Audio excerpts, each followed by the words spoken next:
Katherine Butler-Dines, Rahul Desai, welcome to Acquiring Minds. Thank you for having us.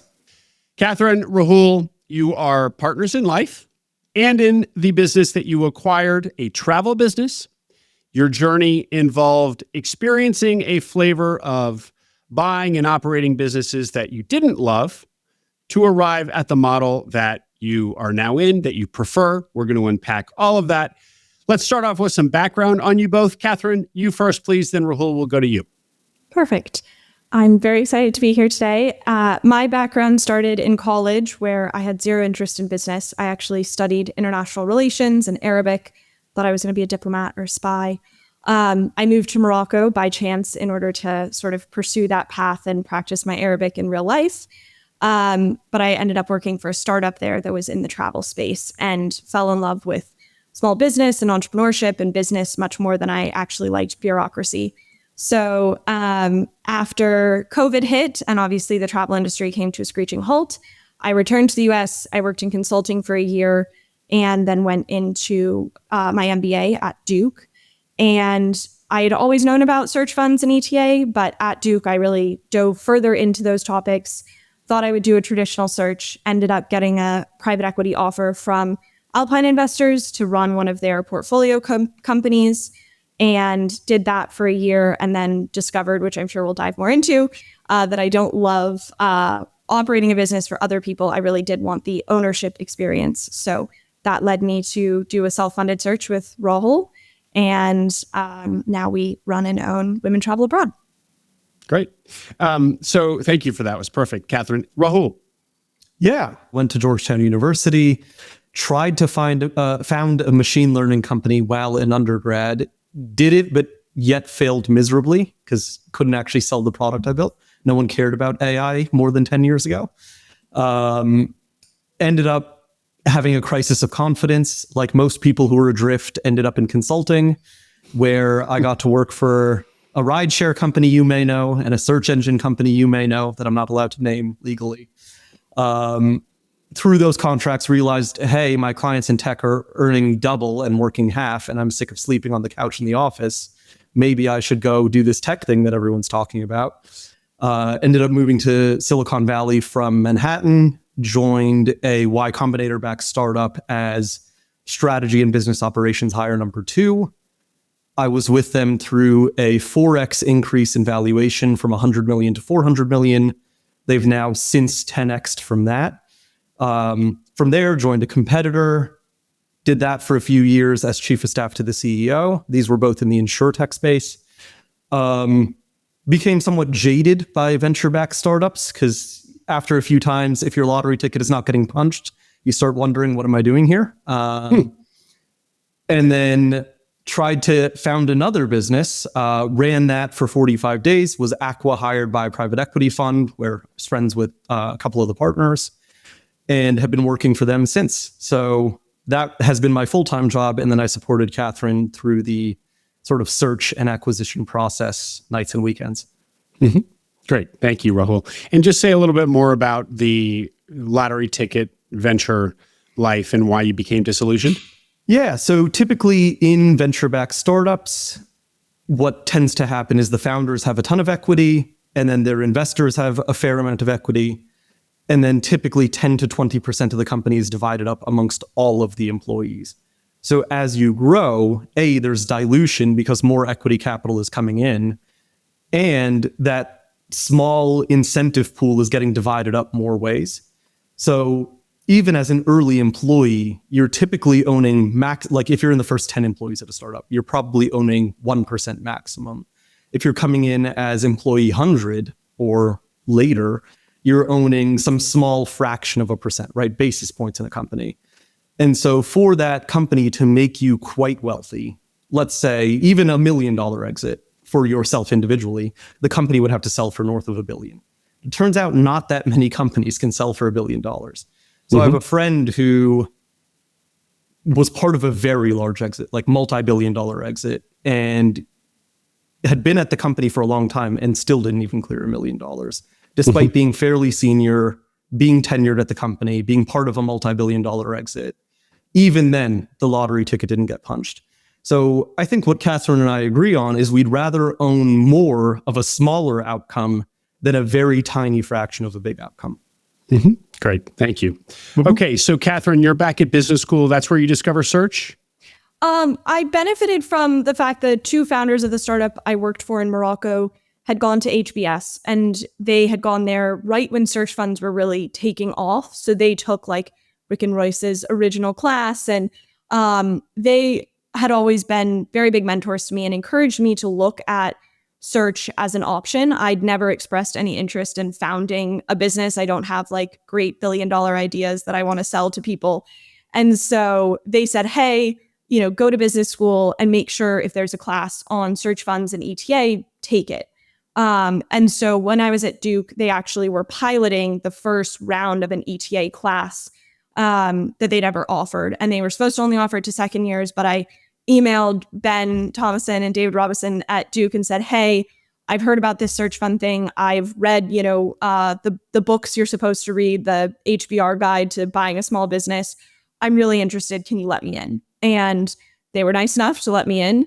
And I think I very quickly realized that was, again, the space I wanted because I wanted to be in a small business. I really don't like bureaucracy. I frankly don't love businesses. I've never worked in a business that has more than, 30 or 40 employees. I did my one summer internship at a growth equity fund where I was one of, thousands of people. And again, quickly realized that I was like, I don't like large enterprises. I like small business. I like where there's a lot more direct impact that you can have and you get to know your whole team better. And so ETA felt like a much better fit for me than, a venture-backed tech firm or even going into the investing side where, again, you're advising people, but you're not actually able to make a direct impact in a business. And so I tested out the consulting before business school. I tested out the investing side while in business school and just kept coming back to search funds and ETA while I was at Duke as the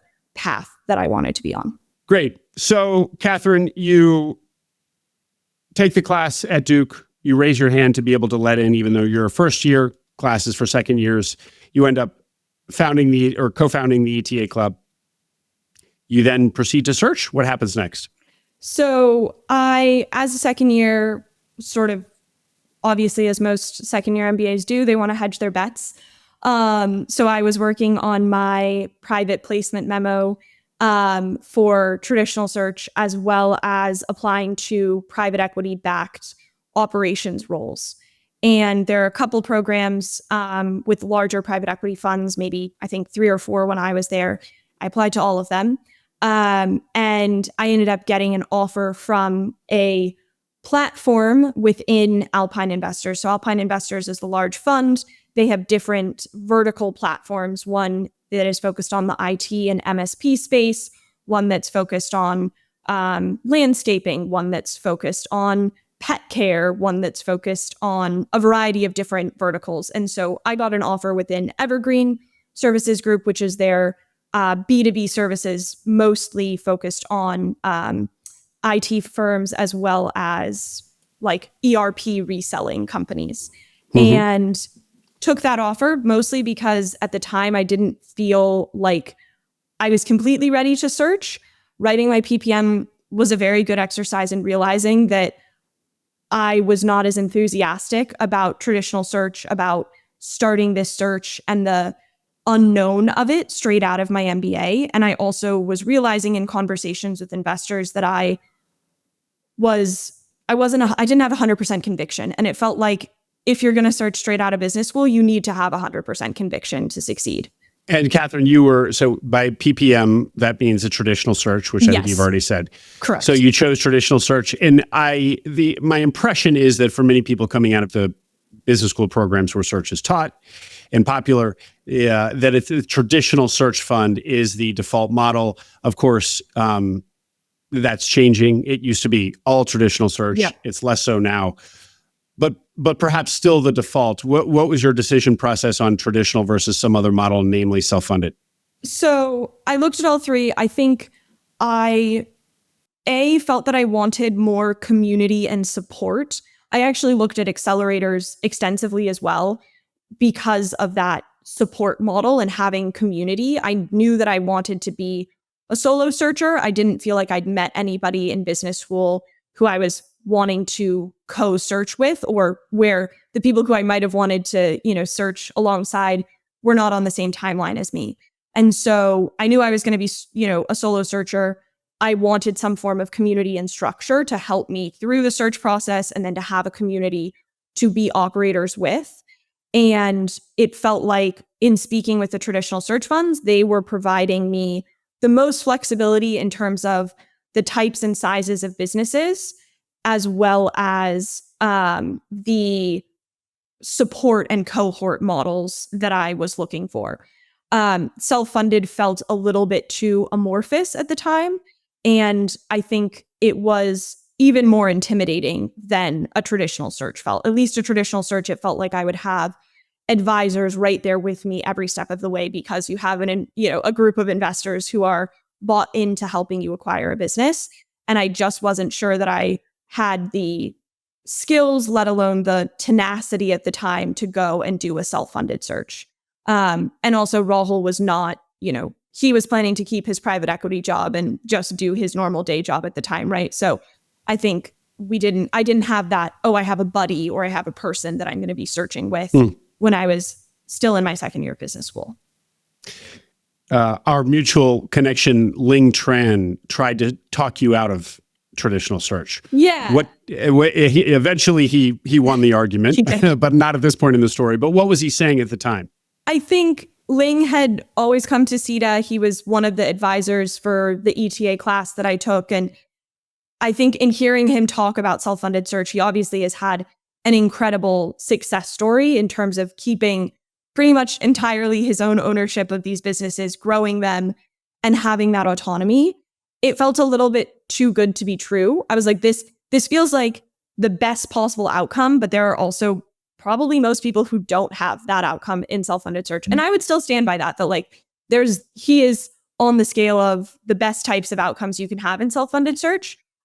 I also think that at the time, I was just more cautious about believing that that was something that I could have, or that I even wanted. I think that I really, at the time, felt that I wanted the structure more than I wanted the autonomy or the ownership. And obviously that fundamentally changed once I graduated and worked in private equity. But because I wasn't 100% sure about traditional search, I definitely was not 100% sure about a self-funded search. That lack of conviction is what ultimately led me to not search directly out of business school. So, I want to hear now about this experience at Alpine, which is really what showed you to yourself, as we're about to hear. I knew there was a Duke alum who had worked for Alpine. He exited. He had one of Alpine's very successful exits about 18 months ago. And he had introduced me to some folks at Alpine, and they had said, hey, we're not going to be doing the traditional on-campus recruiting, but let's put you in the pipeline of things. And I actually convinced them to come on campus and recruit, because I was so determined that I felt that Duke was a school that had really quality candidates. And through my role as, ETA chair, I was able to get specifically Evergreen Services Group, their IT platform, to come on campus and do recruiting. But in general, they are extremely highly sort of coveted roles. I think that rightly so. It's one of the fastest ways to become CEO, and these are very prestigious jobs. Tell us what you learned there about what it is to be the CEO in a private equity company, and what you learned about yourself. Yeah. So the way it works, right, you don't get to choose where you go. So they said, you're moving to Cincinnati, and Rahul was nice enough to move to Cincinnati with me. And we show up, and it's a business that's been, chugging along successfully, but not really growing. It's very profitable, but it hasn't had a lot of growth. And so I had a background in more marketing, growth, and sales. And so that was why they put me in that specific business. They felt like I could help turn on the growth engine for this IT firm. And I quickly realized that actually a lot of the issues that the business had were personnel issues, were process issues, were finance and accounting issues. We'd gone through, prior to my being there, 4 accountants in a matter of 18 months. So they had acquired the business. There had been a general manager of the business who had been part of the company before the acquisition and had stayed on with the business. And he was much more technical in his expertise. So also was struggling with the sales piece, which is why they brought me in. And so he continued to run the technical side of the business while I focused on the growth as well as the sort of management piece of finance, accounting, personnel.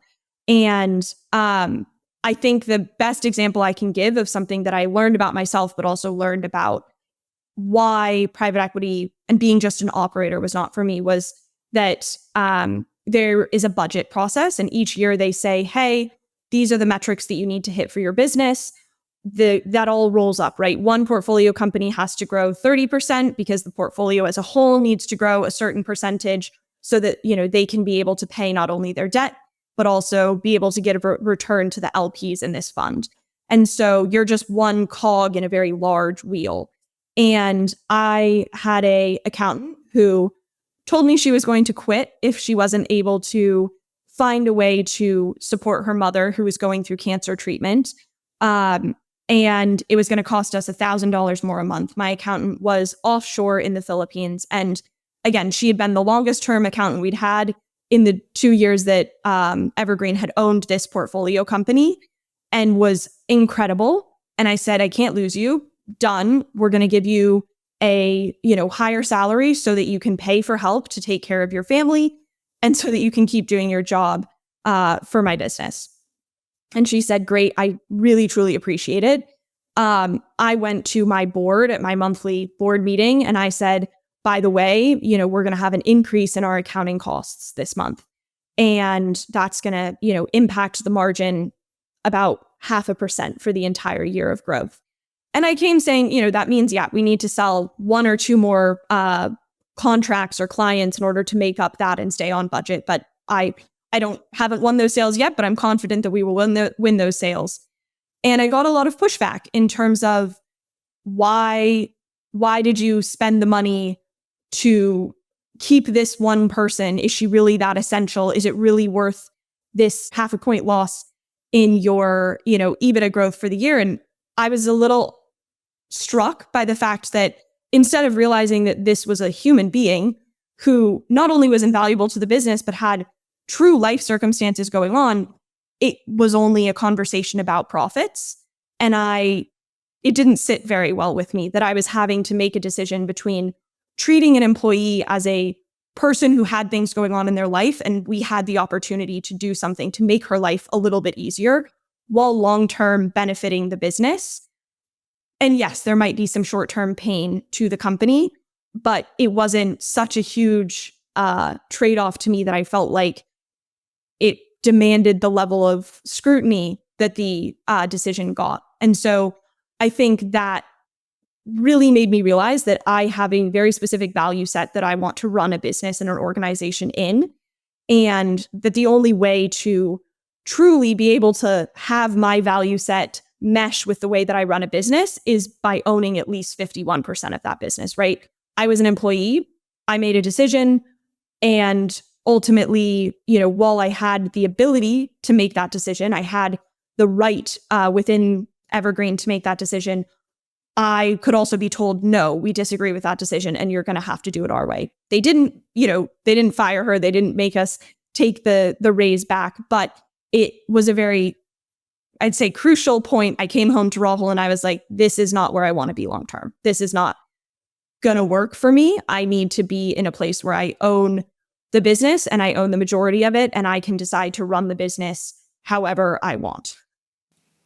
Katherine, was that the only instance of something like that, or was that just the most illustrative example? I think it was probably the biggest pivotal moment where it was like there was a crisis, and I can come home and I can say, hey, this is the day we need to change. That was probably about maybe 6 months into running the business at the end of 2023. And by 2024, Rahul and I had kicked off our self-funded search. We kept our day jobs, but we had already known that we started the search. I think there were other sort of incidents that layered onto that, but I definitely think that might have been the straw that broke the camel's back, for a metaphor. Katherine, you said that you emerged from that experience understanding that you needed to, whatever you did, you needed to own more than 50% of it. So that led you to do what? What were the next steps? So Rahul and I Calling decided, Ling. yeah, we decided to do a self-funded search. We decided not to quit our day jobs.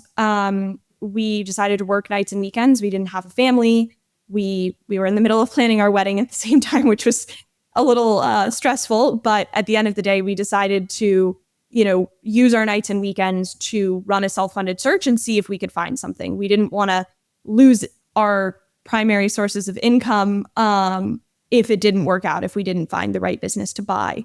And so we, did all the things that you do. We started a Delaware C Corp and, did all of the paperwork necessary to create the legal entities. And then we really dove into initially looking at businesses in the greater Cincinnati region where we were located, with sort of a B2B world type business, right? We wanted the standard things that you want in an ETA business, like strong recurring revenue, high margins, all of those things. And we're very flexible about the type of business, but we're focused on Cincinnati. And I'll let Rahul fill in more of the story about the actual search process. Get in here, Rahul. Yeah. So we started the search process in January of 24. And as Katherine mentioned, both of us worked on it nights and weekends. So we did our full-time jobs, at least 40 hours a week, and then probably did another 40 plus hours a week of running the fund and trying to search. And so the advice that we got from Ling is just see businesses, right? Just evaluate as many businesses as humanly possible and get reps in. So we would be going around on like Biz Buy Sell, Quiet Light, Kumo, all the different marketplaces, and inquiring about businesses we didn't even like, just to see like, can we build the muscle of evaluating a deal? Because neither of us were really deal team people in our private equity lives, right? We were operators on behalf of the funds, but we weren't the one really controlling those investment dollars and figuring out who to buy. So that was a skill that we had to develop. And so Ling's advice early on was just look at deals. So in the entire process of January to eventually closing in September, we looked at probably 80 SIMs and a more cursory glance at over 100 deals. So that was generally the broad strokes of the process. The first deal we got really close on, we got referred by a friend who had previously worked for the company, one of Katherine's MBA classmates, someone who came to our wedding and we're still very close to. But he had worked there. He said, hey, I know the founders. I love them. They're like family to me. They're looking to retire. Do you guys want an intro? And Katherine had heard about this business in passing previously. And so we started going down the process with those people. We really, really liked them. The business was very interesting. It was effectively tech-enabled services for large-scale conference planning. So an indicative example, this is not one of their clients for risk of violating the NDA, but if you think about Dreamforce, right, the large Salesforce conferences, that's the sort of scope and scale of conferences that these people were working at. So we actually flew to Vegas. We pretended to be their interns. We helped out, looked good in front of their clientele, did whatever it took. And that was our general approach to search, right? Do whatever it takes. There is nothing but the search. We got to the end of that deal, right? About to sign on the line.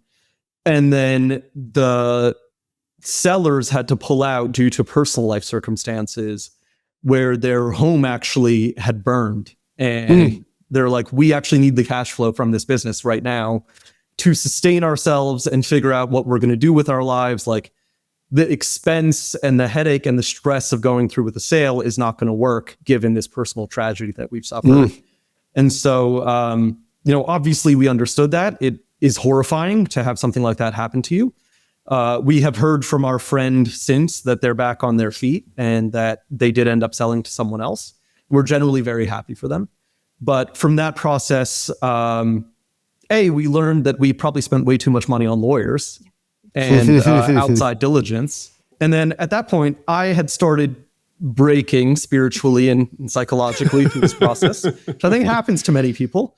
I decided to focus more of my efforts back on my day job. Because again, like we were doing private equity operating partner roles full time while searching. So generally what is considered a very taxing day job. So I'm like, okay, Katherine, if you're going to keep doing this, you keep doing it. I'm going to go back and do my job. Katherine, were you at any point spiritually broken? No, I think my motivation was I needed out from Evergreen and from running this portfolio company. And I was very determined that buying a business was my best option out of that. Okay, Katherine. So let's hear about the business that you did go on to buy. So Rahul sort of tapped out. I said, hey, let's look at travel. I personally, had worked in the industry. I love travel. I was like, we're just going to put in travel businesses into Biz Buy Sell and see what happens. And actually, there were 3 businesses on the market at that time. I got the Sims for all 3 of them, and we actually ended up putting in LOIs for all 3 of them. And they were each different flavors of small group niche tour operators. So in the travel world, there's all sorts of different types of businesses. I knew specifically that I did not want to own like a traditional travel agency where what you're doing is booking airfare and cruises and holiday packages for individual clients. I also knew that I didn't want to be running a very specific operator in a specific destination, right? There were businesses for sale that were like a tour bus company in Asheville, North Carolina, or you could buy a, company that was focused specifically on walking tours in Croatia or something like that. I didn't want either of those. What I wanted was what is called a tour operator, which is basically a person who creates custom itineraries for typically groups or, larger individual families. So it's not necessarily a honeymoon. It's more of a, maybe you have an extended family or you have a corporate client who wants to put together a trip. Or in the case of the business that I bought, women's retreats. So small groups of women who don't know each other before the trip, but they all come on your pre-organized tour and you run it with local partners in the country that you're visiting. But ultimately, it's a very proprietary trip, and all of the things that you've done for it are things that you've custom designed for the group. And so, why did you like that model instead of a tour bus or something that's tied to a particular location? I think because if you tie yourself to a specific location, right, there's a lot more volatility. If something happens in that location, you haven't diversified away any of that risk. If a country, we've had to cancel trips to certain destinations because of security risks there, it's okay because we have trips still running to 20 other places. So from the destination specific, it felt like a concentration of risk I did not want. From the travel agency, more, FIT is what they're called, family and individual traveler packages. The margins are very low on that. Typically, you're capped by the tour operators themselves. Like the cruise line will say, hey, you can have 10 or 12% commission on this cruise. Or an airline says you can have 2% commission. And so that's your gross, margin right there, right, is capped at somewhere between 10 and 15%. And so that makes for a very challenging business to scale because all of a sudden you need to have tens and millions of dollars of top line in order to make that a particularly interesting business in the bottom line, unless you're like a solopreneur. Tour operators have the benefit that because we make proprietary custom trips and typically activities that are unique and things that you couldn't accomplish as just an individual traveler flying to Spain, we open doors to things that are premium. People are willing to pay a premium for that, and we have pricing power, which means that the businesses I was looking at had gross margins in the range of 25 to 40%, depending on the trip. And so that, as you flow that down to your bottom line, becomes a much more sustainable, robust, and scalable business. Well, and you're also just adding more value. Yes. You're really creating something, which I assume also has a knock-on effect of maybe being able to build a brand, being able to build a following, having more reoccurring revenue. Yes. This is going to be not a recurring business, because there's a real kind of white glove. There's a white glove branding around what you do. Yes. Makes a lot of sense. Now, of course, we all know that travel is an undesirable category to be in. It is notoriously cyclical. It is consumer. It is not recurring. It's legit operationally and logistically. I mean, that is what the business is dealing with all of the logistics. All of us know from our personal lives that travel is a logistical, one of the most logistically involved things you can do. So why did you, despite the fact that you like travel, and maybe that's the answer, are there other attributes or misconceptions around the travel category that drew you to it, just from a strictly a business perspective?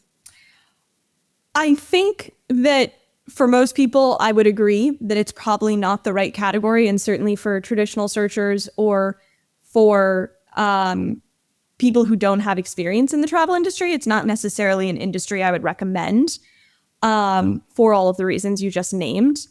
I think that what made it particularly interesting to us was I knew how to sell in the space. I knew how to market it. I had worked in the industry. So that gave me a leg up compared to most buyers in the industry, where I was coming in knowing how to run, having seen, a travel business scale, and also having done a lot of that sales and marketing for the business in Morocco. I felt like I had the skill set and the experience in that specific industry to very quickly make an impact on the business. And then I think on the operations and logistics piece, I also benefited knowing that I had Rahul. I knew Rahul has the technical experience to be able to help me take what is typically a very human capital heavy business and transform it into something that is much more automation driven. And so his experience doing that for multiple businesses gave me a lot of confidence that most travel businesses, as they grow their revenue, they also have to grow their headcount in order to keep up. A typical service business, right? I was confident in our ability to automate such that we could run at higher net income margins than the typical travel company because I had free labor. And I think if I didn't have free labor and I didn't have Rahul's technical expertise, I may not have considered the businesses as strongly as I did, because I would have either been layering on headcount to grow, or I would have been having to buy off the shelf technology that is very expensive. It does exist. There's actually a search fund, or a traditional searcher bought a travel software business that tour operators like myself buy, but I would just name it. It's called Soft Trip. It's a very interesting business. It's a great case. The woman who ran the search fund was on Rick and Royce's pod. Yeah. So it's out there, right? We're not sharing anything. Oh, I know her. I think I've seen she's her great around. Yeah. We've spoken to her. She's very cool. But that, and so you thought that Rahul was basically going to build a custom Soft Trip. Yes. Like halfway probably not there, as complex. honestly. He functionally has, and to put numbers on it, right? Most of these, the Soft Trips, the We Travels, the other like travel software of the world, they're going to, on top of just the credit card fees that you can't get away from, right? Like Stripe charges you 2.7, 2.9%. You're not going to get away from that. Those travel software companies charge you an additional 1 to 3% on top of that. And so on a business that's doing $1 million, that's 30K a year in margin that you're losing out on.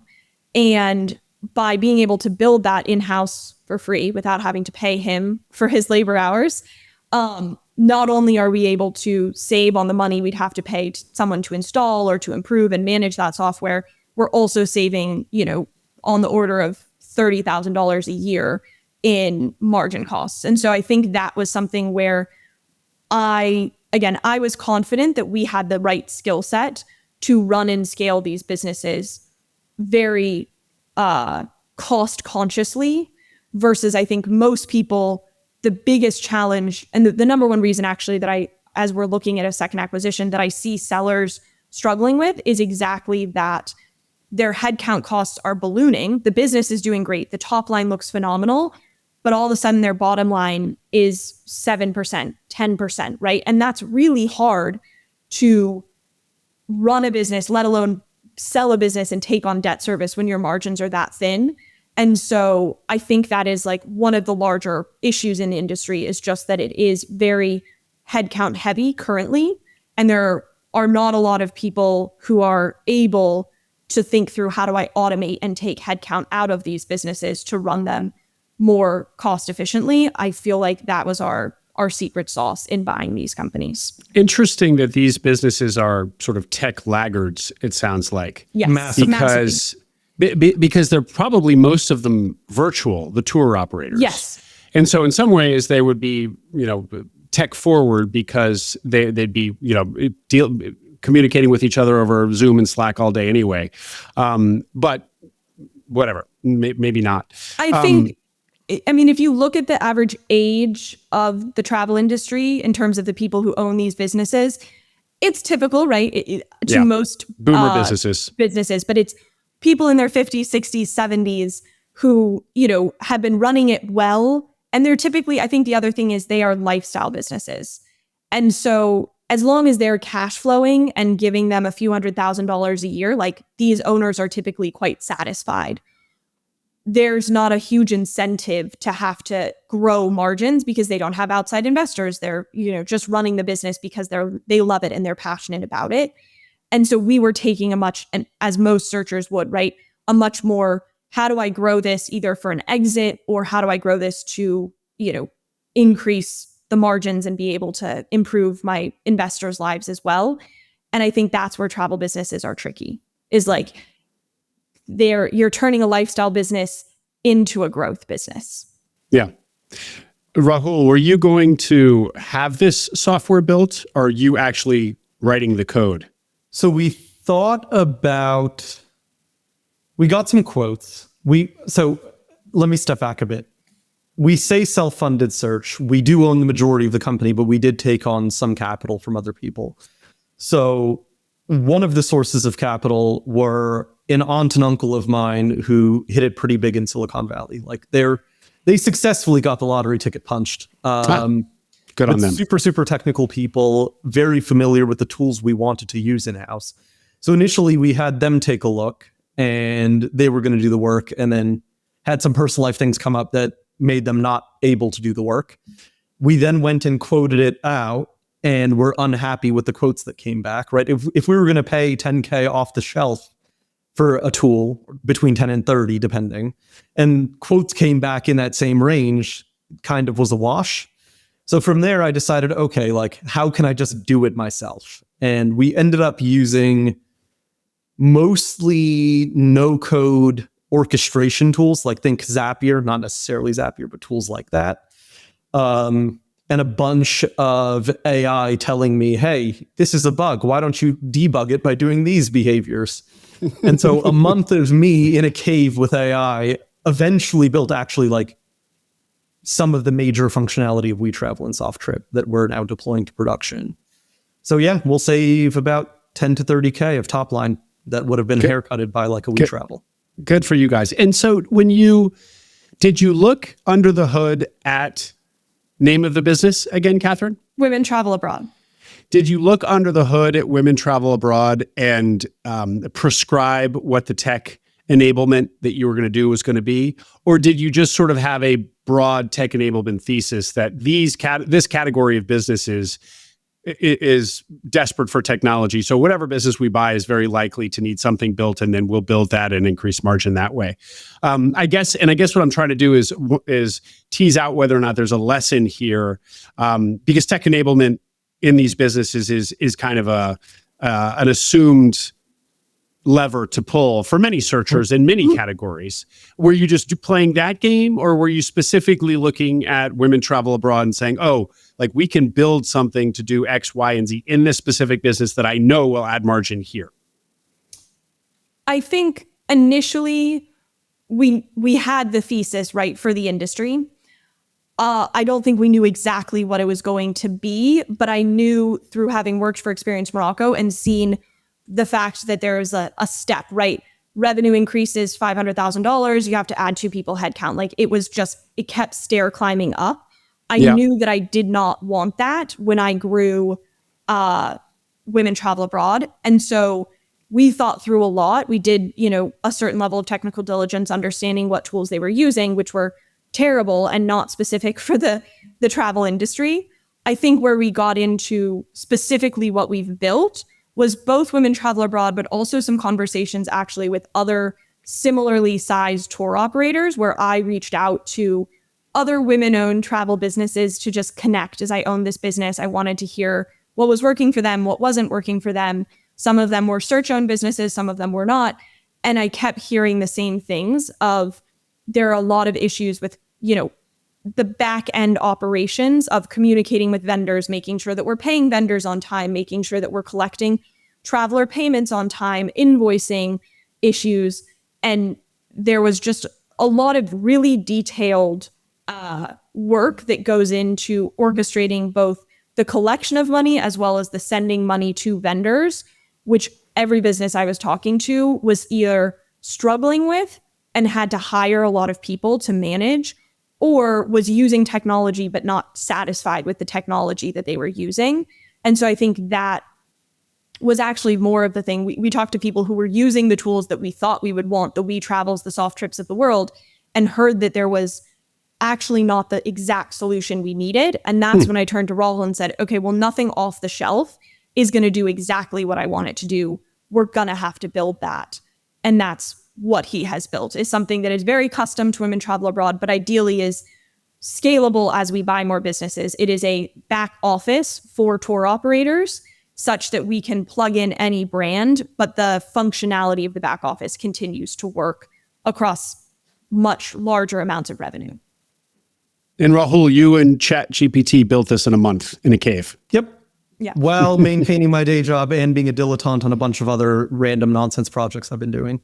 Okay. I would say actually the underlying thesis of our business is that all group travel is alike. The front-facing brands are different, whether it's a corporate offsite or a women's trip or university alumni travel or whatever, but actually the back office is all the same, right? To plan a group trip, no matter what incarnation it's in, if you figure out sort of the holy grail of the perfect platonic ideal of the back office, you get those sorts of super linear returns to scale that Katherine's been talking about without having to ramp up your like massive amounts of headcount cost.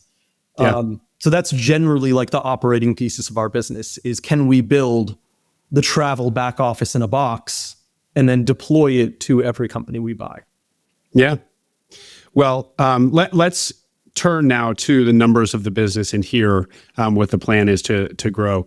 But before we do that, I should also just say about travel businesses, returning to that theme and why they have a negative reputation, a bad reputation, but in fact, there's a lot to like about them. The other thing to like about them is the working capital. So people pay for these tours up front.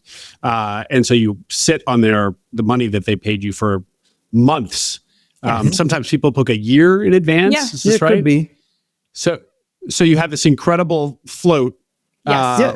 Point one, and then point two is that if it's a tour business, going back to the reoccurring revenue, and you can really build brand loyalty and deliver a good experience. They're actually in certain types of travel businesses, namely guided tours, you can build some nice reoccurring revenue. Yes.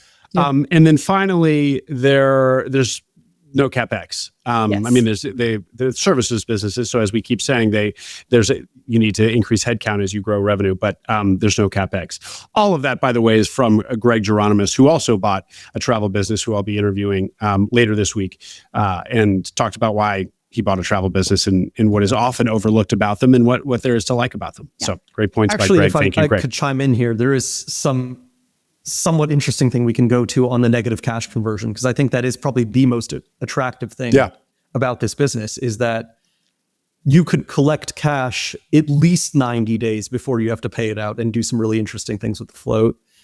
There is a converse problem to that, though, which is that most operators in the industry run cash books, not accrual books. And so you can get into a very dangerous place where you spend the cash you brought in thinking, hey, this is like my revenue, I can go spend it all. And it turns out you actually should have held most of that in trust to be able to spend later for those expenses. And so we do hear cases like that where, because the revenue and the expenses are so offset and most people are not thinking about it from a revenue recognition standpoint, you can get into some pretty serious danger. So I think the other thing that made us right for travel, which may not make everyone right for travel, is that Katherine loves accounting. Like, she's one of the rare freaks where accounting was her favorite class in MBA. And so I think like we have a very tight grasp on our books and we're extremely financial in how we operate the business. Like, we have automated rules in our bank that sends money from checking to savings to treasury, to the point that our treasury balance pays off our seller note every month. Oh, And wow. most people From the interest that it generates. Yeah, the interest it generates is enough to pay the seller note, which is, Kind of great. yeah. That's amazing.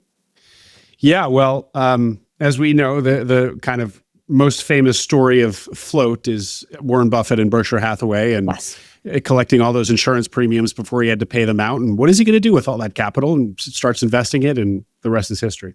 Okay, so let's hear about the numbers of the business. Women Travel Abroad. What can you tell us? So it was doing about 800,000 in revenue, and it was doing just under 300,000 in SDE when we purchased it.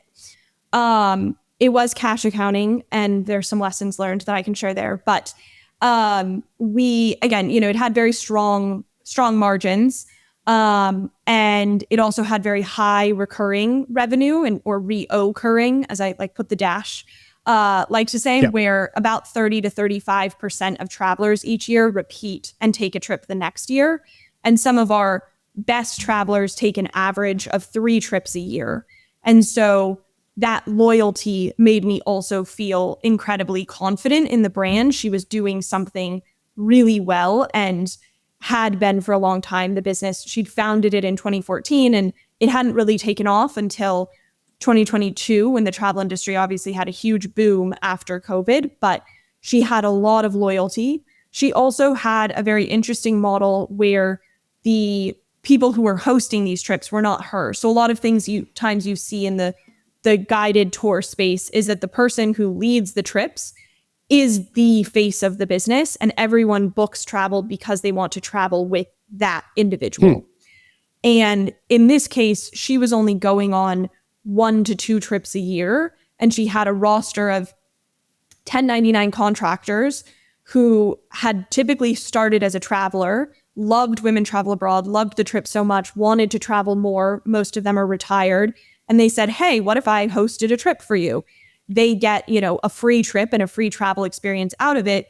And they get to be the host, sort of the person making sure that everyone feels included, making sure that the dinners are going well. They're not responsible for the guided tour aspect of the trip, but they're just responsible for making sure that everyone is happy and content on the trip, and, being that person that can report back to the back office as well and say, hey, we had an issue with this vendor today, or I have a question about the itinerary tomorrow. So there are on the ground liaison.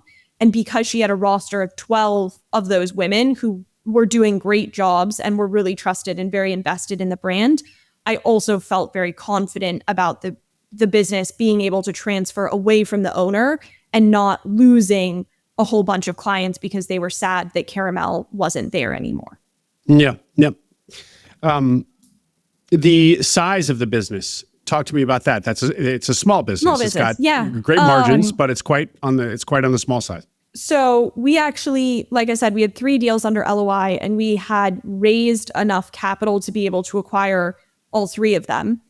And one of them we said no to after the LOI pretty quickly because their books were a mess.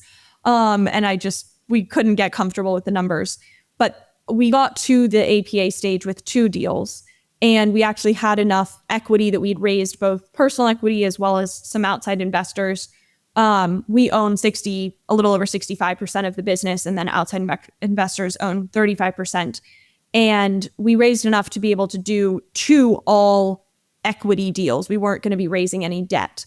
And so that made us very comfortable with the smaller business size. I think that if you had to layer on an SBA or you had to layer on a lot of debt, I might have been a little bit more concerned. But also we thought we were going to be buying 2 and combining them and having, a $400,000 SDE business instead of a, $280,000 SDE business when we bought it. So that was part of the thinking as well, was that, oh, hey, we're buying 2 businesses immediately. We ended up only buying Women Travel Abroad, largely because the other deal, I had some red flags with the seller and their willingness to actually step away from the business. They still wanted to be in the travel industry, albeit in a slightly different way, but I was a little worried about them actually following through with the non-compete and with all of the things that are very important, obviously, when you're buying all of their IP.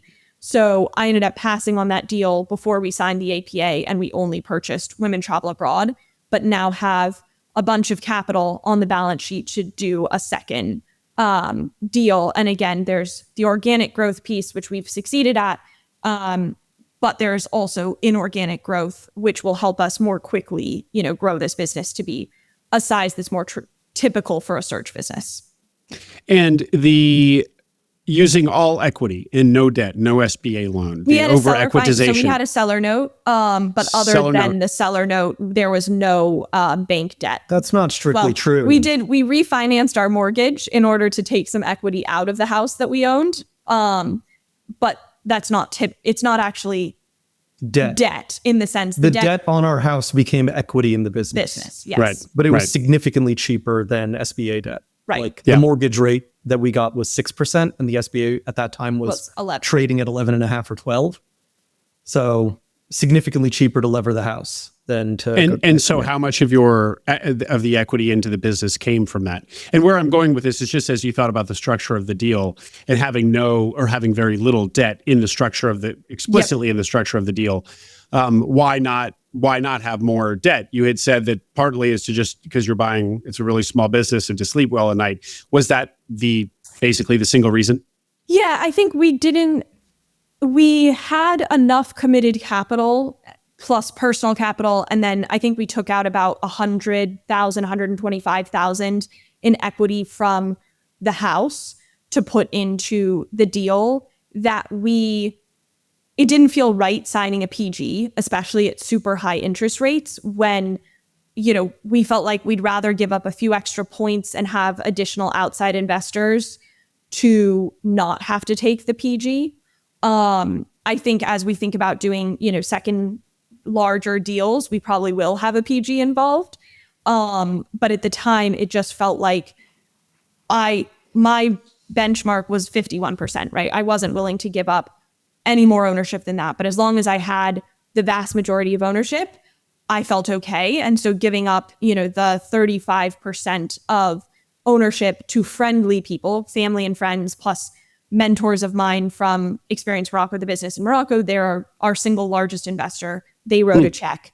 I felt like it was better to not lever the business and be able to do this with equity as much as possible and not have to worry every month about how am I going to pay my debt financing at the same time as, some of these trips have all of the invoices come due in the same 30-day period. And I'm, sending out $100,000 in cash to pay for those tours. So it felt less risky to do equity in that sense. We did the seller note was about 10% it was exactly 10% of the purchase price. And what was the purchase price? We haven't heard. $500,000.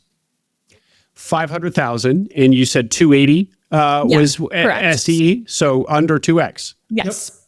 Yep. Oh, well, that's kind of nice. We'll pay it off next year. Yeah.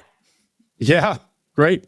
I would say this is the other interesting thing perhaps about us is that because we don't have traditional searchers or traditional investors even, we can just have enormous amounts of capital discipline. If we don't like the look of a deal or a smell of a deal, we can pass. We don't have to spend that extra capital we're sitting on anytime soon. Because our investors don't actually care when we exit, right? Yeah. It doesn't have to be 5 years, doesn't have to be 10 years. We could sit on the business for the rest of our lives, and I don't think anyone would actually care. And I think that also went into buying business, right? It wasn't, I didn't have a search clock counting down saying, Katherine, your investors are, your traditional search is going to expire at the end of 2 years if you don't do a deal.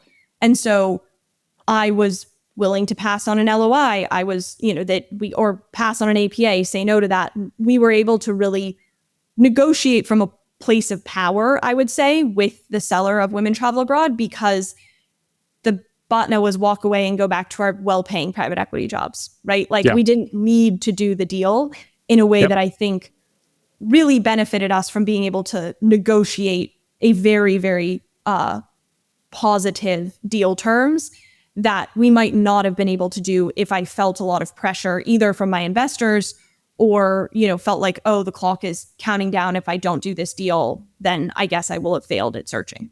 Yeah. Was it listed for 1.8 or 1.9x or whatever you bought it for?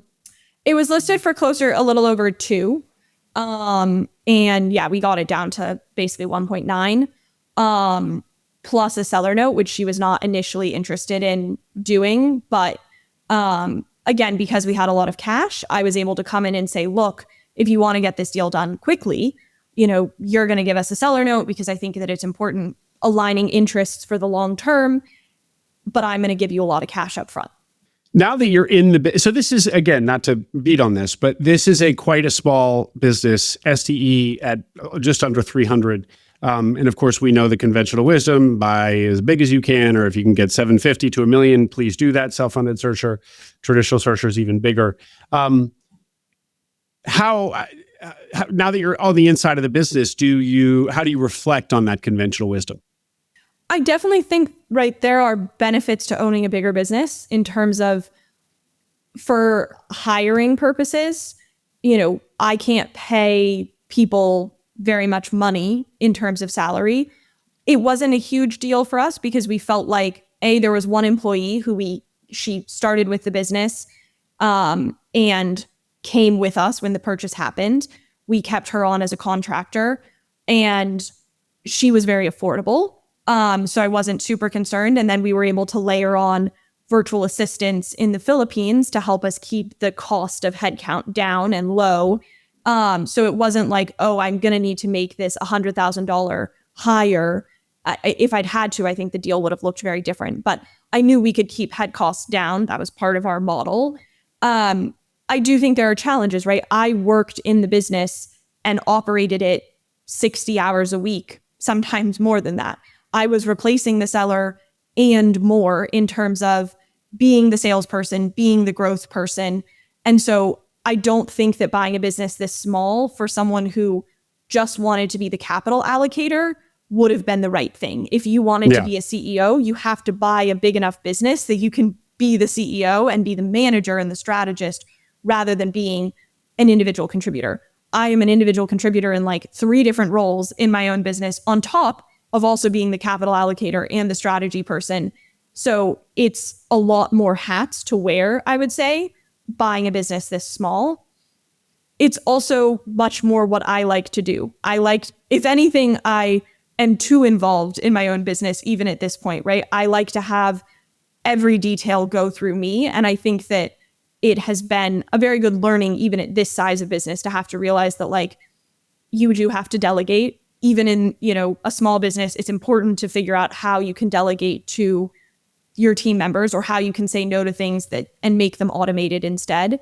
And so I think I'm actually very glad that we bought this small of a business for my first year owning a business. I felt like I've learned a lot. And now as we think about buying a second business, it is let's buy something bigger because everything that I've learned and honed and the technology that we've built is now ready to be deployed in a larger business. But we tested it all out in a less risky business because we didn't have a lot of debt to pay and because it was small and we knew that we could pay it off at the multiple that we purchased it at, even if it didn't grow 10x. So that's often something that people say about a really small business is that it feels less risky, but because the business is small, it's more fragile and therefore more risky. But really, you've basically hit on the tension there. The size thing, the fragility of the business is probably true, that makes it less robust, more risky. On the other hand, because it's more affordable, and particularly when you get at a low multiple, the financial risk that's true also that it is less. So you balance those two things. Rahul, you were going to say?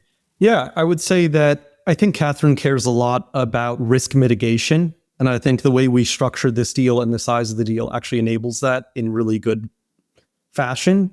So if we returned whatever capital we have left to our investors, we could buy them out, own 100% of the company. We live in Cincinnati. If you cash flow $300K a year in Cincinnati, you can live a splendid life, right? So if the downside case is that we don't grow and the business stays stable, and Katherine has proven that even with long-term economic malaise, she can grow the business. Like, we're going to do $1 million of top line this year. It'll have grown about 12%. At the same amount of margins, and probably predicting 1.2 to 1.5 next year at the same amount of margin. So if you return capital and own 100% of the company and you cash flow 30% on 1.5 million, it's a splendid life in the middle of the country. Yeah, absolutely. No, it's an important point, because I feel like in Searchland, because of the influence of private equity, people think about bigger numbers and MOIC and IRR, as opposed to, frankly, lifestyle design. You know, that word has a bad reputation, but that is what we're talking about. And I think, you know, I would like to grow this business. I would like to have it. I'd like to not only grow this business, but have a brand of businesses and have an umbrella, you know, of portfolio companies that we own and that we manage. But at the end of the day, I wanted ownership, and I wanted to be able to dictate how I lived my life.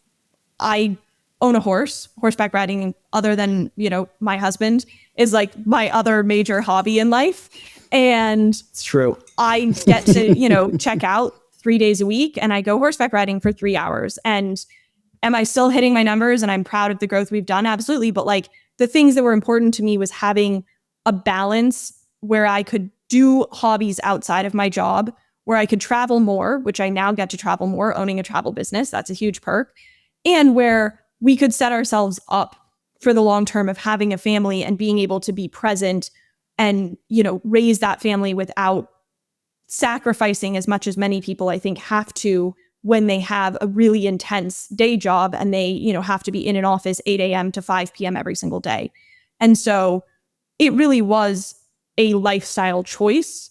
And I don't think it is right for everybody, but I do think that what I wanted was the flexibility and the autonomy, and owning more of a smaller thing gave me that, rather than owning less of a bigger thing. Excellent. Yeah. No, it's such a great perspective to be getting from you guys. We don't get it enough, and I take responsibility for that, because I'm often wanting to talk about the numbers and the bigger the better and so on. But of course, also recognizing that it's very personal, and bigger doesn't always mean better. And it just really depends on what you're going after, what you're going for, I should say. Getting back into the weeds, there was a single employee at the business? Yeah. So it was the owner. At the time she sold the business, she was working maybe 10 hours a week. And then one employee who's working 30 to 40 hours a week. And so, you know, we contracted with that employee to keep her on just for the transition. But actually, because the seller was working so little on the business, she consulted for a month, and then she was out of the business. We have a year-long, actually just expired, a year-long consulting agreement with her. I used the 30 days, and I didn't even need to pay her to consult any more hours, because she just wasn't that involved in the day-to-day to begin with.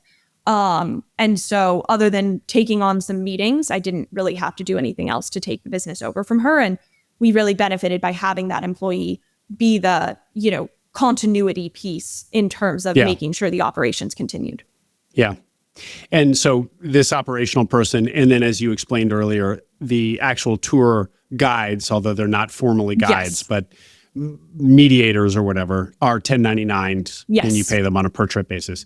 Well, one other thing to say about this business, I don't think it's been said, is that the margins are really great. And usually when we see great margins, we assume it's because the business is running so lean, which this was running lean, but too lean. And that when new buyer owner comes in, they're going to need to, those margins are going to compress, because you're actually going to need to build out a layer. And you have done that some. Yeah. But she was, but in fact, this was not a case where the seller was wearing 3 hats and working 50 hours a week. Correct. She was working, what did you say, 10 hours a week? Yeah. So that's those margins, assuming you didn't want to invest in the business and you just wanted to keep it where it was, were very sustainable.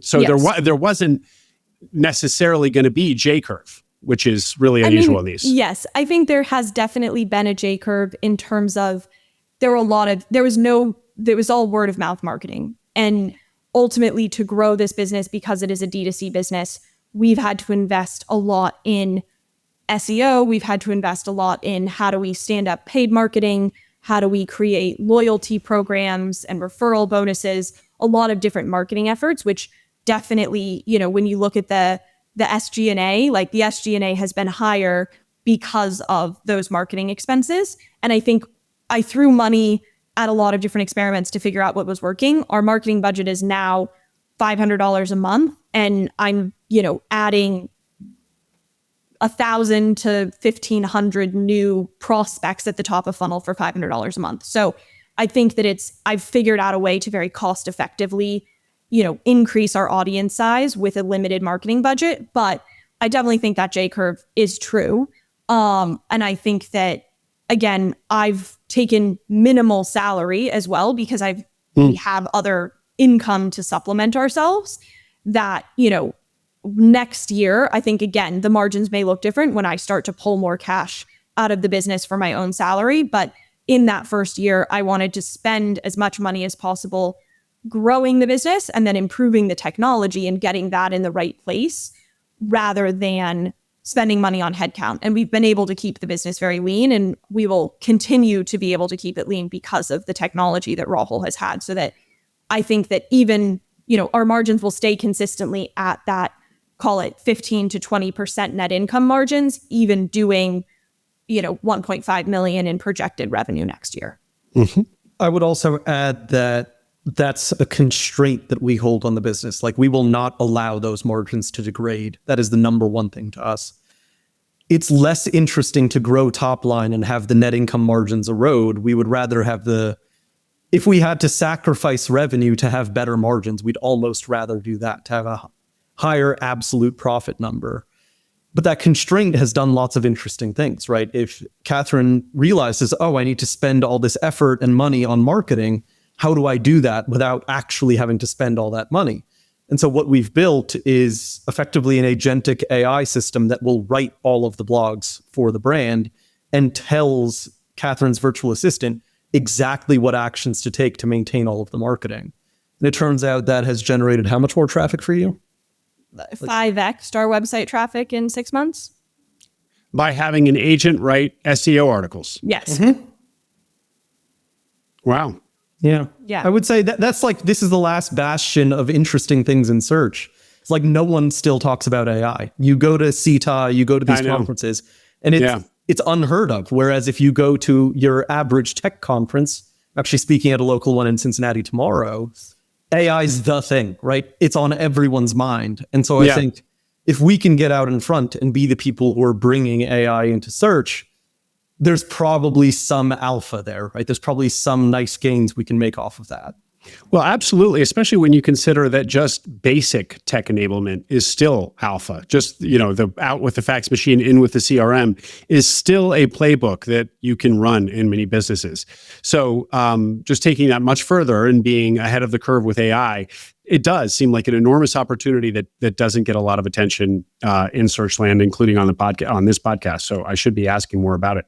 Let's close with hearing a vision of where you are taking this. Yeah, I think our goal in the next 5 years is to own, call it 3 to 4 different brands that are all using the same back office operating system, but very specifically in the group travel tour space. So we've actually internally kind of created a corporate offsite brand that I luckily had some connections and people who wanted help with corporate offsites. And so that, will have done about $60,000 in top line in 2025 and is on track to do $250,000 in top line next year.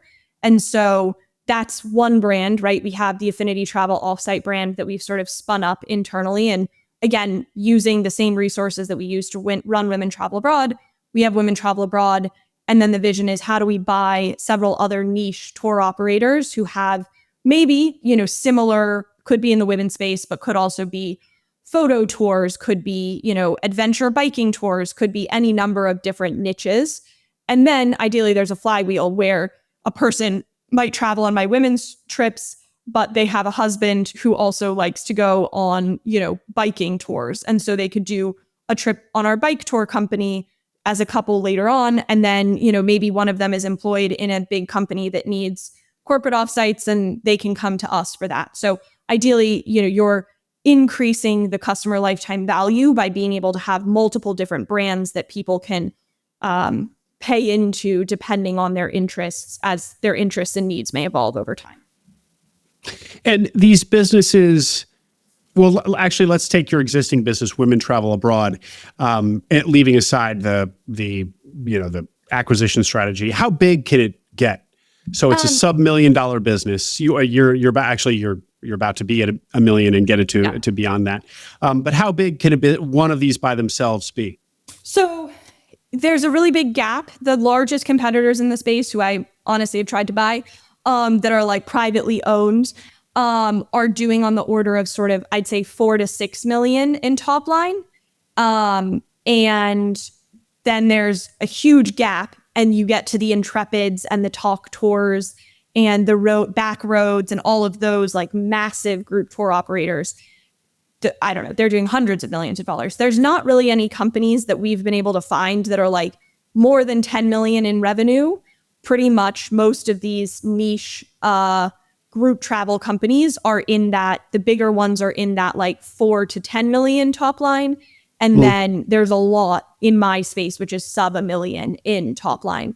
I would like Women Travel Abroad to get to that, $4 to $5 million in top line of its own brand, and then obviously be able to layer on additional brands that are each doing some multiple of low single-digit millions.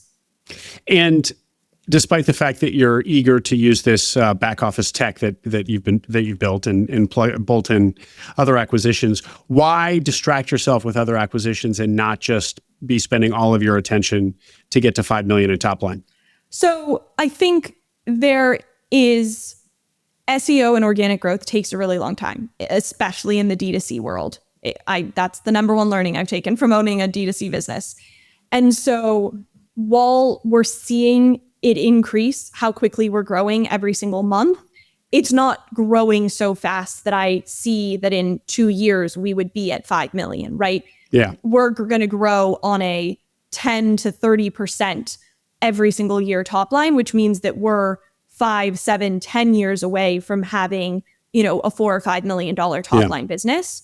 And the great news is that I'm down from working 60 hours a week on Women Travel Abroad to working more like 25 or 30 hours a week on Women Travel Abroad. So with all that extra time, why not try to bolt on some other acquisitions to give us more, profit also to invest? Because I think that's the other thing is, when we have more profits to invest, we can also start to do really interesting marketing and really interesting ad spend that right now, owning a single business, I don't necessarily have the budget to do.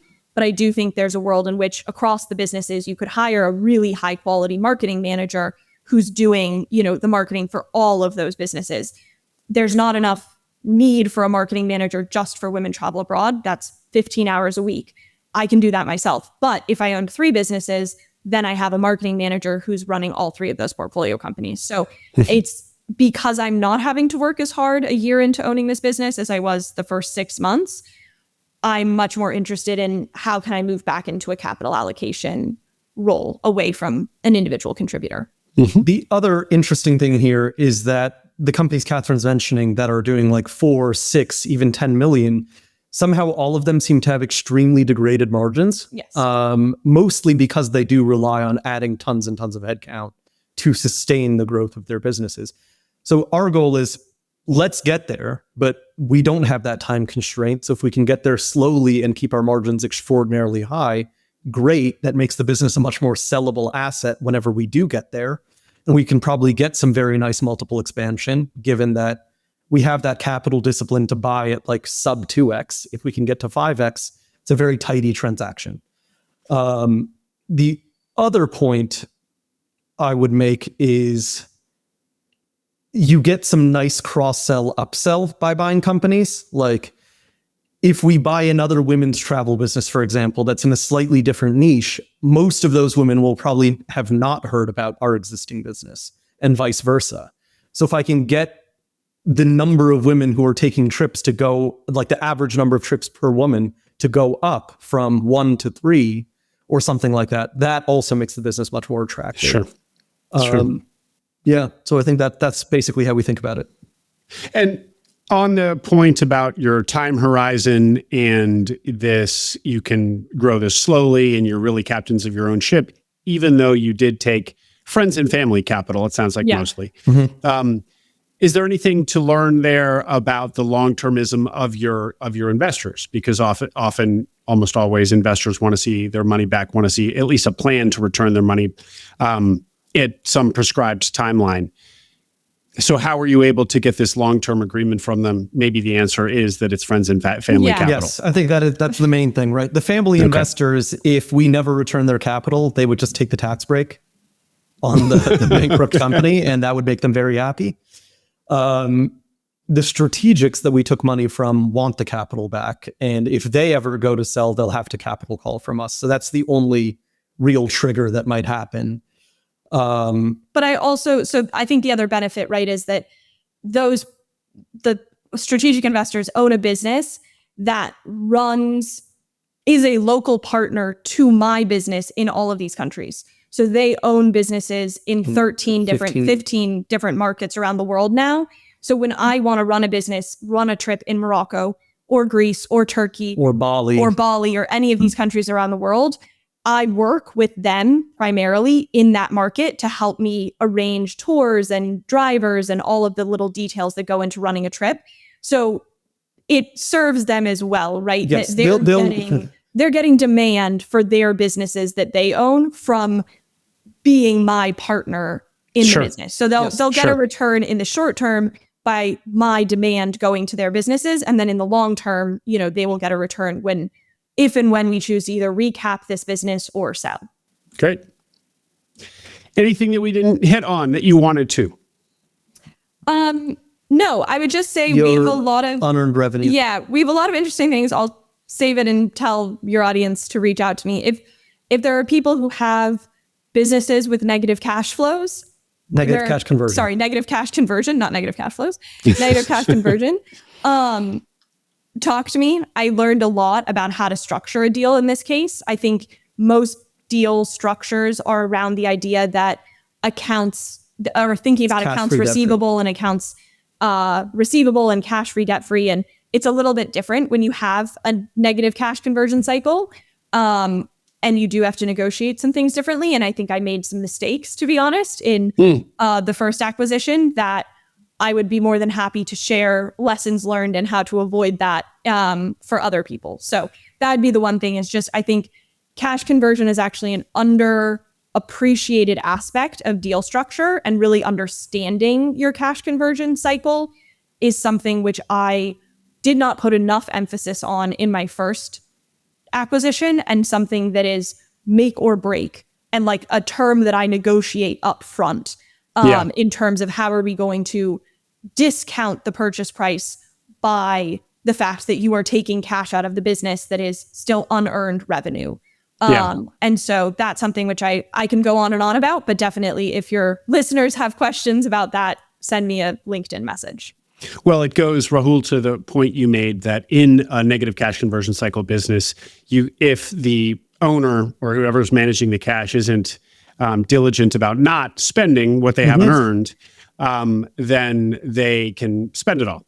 But they can also just have the psychology, like maybe your seller did, that it's that they have earned it and it's theirs. Yes. And so when they come and they sell the business to you, they want to take all that cash with them, not understanding like the accounting, which is that, no, that cash is actually really just on hold and is going to be dispersed over time. And I need that to be able to disperse that cash to the vendors. Yes, it's hard to get people to understand that cash that has come in is in fact a short-term liability. Like it breaks a lot of people's brains to think like that, Yeah. which is probably one of the harder things in this industry, I would say. Yeah, exactly. You owe that money, even though it's in your hand. Yeah. Great. Katherine Butler-Dines and Rahul Desai, thank you very much for walking us through this acquisition. Really interesting on many levels, in particular, kind of, your journey from considering traditional search to PE to actually working in one of the biggest names as an operating executive in a PE company, back to self-funded search, and even on the small end of self-funded search and building the lifestyle that you guys want. I love the entire journey. Thank you for sharing it. Hope you enjoyed that interview. Don't forget to subscribe to the Acquiring Minds newsletter. We send an email for every episode with an introduction to the interview, a link to the video version on YouTube, and soon, key takeaways, numbers, and more essentials from the interview for those of you who don't have time to listen or watch it. Subscribe at acquiringminds.co. You'll also find all our webinars there on the website, both those we have coming up and recordings of past webinars. At this point, there are over 30 webinar recordings, a wealth of information on all the technical nitty-gritty of buying a business. acquiringminds.co.